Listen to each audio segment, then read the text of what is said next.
23 años de lucha, ¿no? Y hemos logrado pues consolidar en este espacio, hemos logrado revertir muchas acciones, ¿no?, que vinieron siendo desarrolladas por la corrupción a través del Ministerio de Economía y Finanzas, ¿no?, y a través de otros operadores con la finalidad de tergiversar, anular, eliminar, sacar fuera del ordenamiento jurídico la ley 29.625 que fue aprobada por el pueblo en referéndum. Ese ha sido el objetivo permanente y constante de la corrupción. La voluntad del pueblo en su momento fue que se devuelva todo el dinero del FONAVI a todos los fonavistas.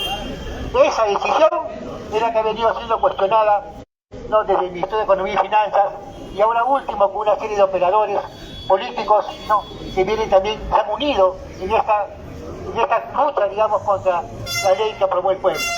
Mañana el doctor Raúl Canelo, el doctor que siempre ha estado con nosotros desde el inicio, dijo: la lucha fonavista es una lucha justa, es una causa justa, porque así como tiene derecho a la propiedad privada el millonario, también tiene derecho a la propiedad privada el pueblo, y en este caso los trabajadores. Eso siempre ha sido su práctica, su aforismo que él siempre desarrolló para poder tomar y decir: bueno, esta lucha tenemos que apoyarla con todo lo que significa, ¿no?, su conocimiento en el tema del derecho. El doctor Raúl Canelo mañana va a asumir la defensa, va a hacer el informe oral, ¿no?, para poder sustentar y desbaratar los argumentos del Ministerio de Economía y Finanzas, que establecen que las leyes que se aprobó el Congreso, que como ustedes saben, el Congreso aprobó las leyes para hacer justicia a los fonavistas. No ha habido ley, no ha habido pleno donde todos los congresistas se hayan manifestado de que es el momento, llegó el momento de hacer justicia con los fonavistas. Esas leyes expresan eso, justicia con esta lucha, lo que 2 millones de fonavistas han venido desarrollando a lo largo de estos 23 años. Entonces, mañana el doctor tiene que asumir esa defensa.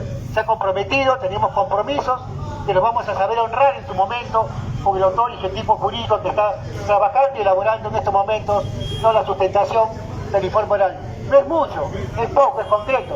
Son 5 minutos, pero son 5 minutos donde vamos a demostrar, ¿no?, que nuestra ley no es inconstitucional y que está haciendo justicia en función a un derecho que es el derecho base, eso sobre el cual se ha construido el Estado, sobre el cual se construye el ordenamiento jurídico de la nación, que es el derecho de propiedad.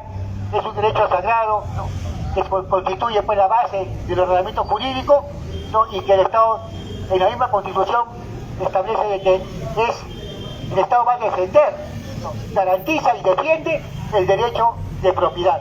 Entonces el doctor va a sustentar esa posición.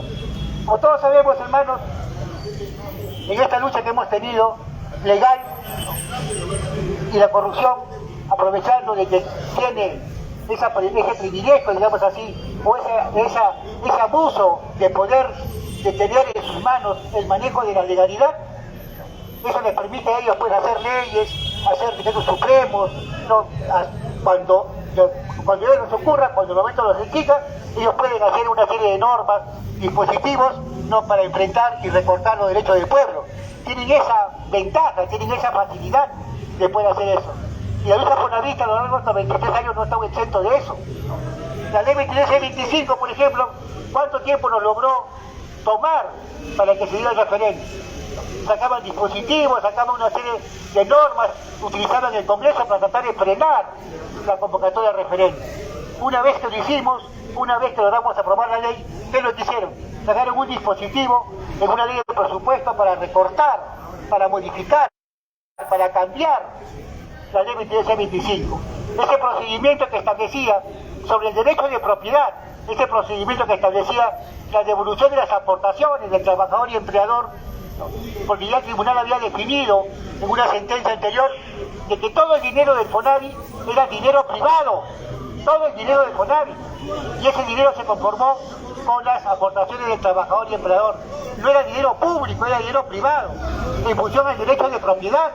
Eso determinó el Tribunal Constitucional, pero sin embargo, el Ministerio de Economía y Finanzas, que es el que hace la ley de presupuesto, utilizó el Congreso para sacar un dispositivo de tal manera que se recortó ese derecho y sustituyó este procedimiento establecido en la ley 23.625, ¿no?, de parte que por efectos del derecho de propiedad tiene que devolverse el total de las aportaciones que están registradas en los libros de planillas o en la boleta de pago, porque ese es el derecho de propiedad, es devolver lo que tú aportaste de tu remuneración, ese es el derecho de propiedad, y sin embargo, vulnerando ese derecho de propiedad, el Ministerio de Economía y Finanzas logró que se aprobara una ley para devolver solamente 10 soles por mes, no sobre las aportaciones, sobre un monto determinado de dinero que se había recuperado hasta ese momento. 1.300 millones de soles.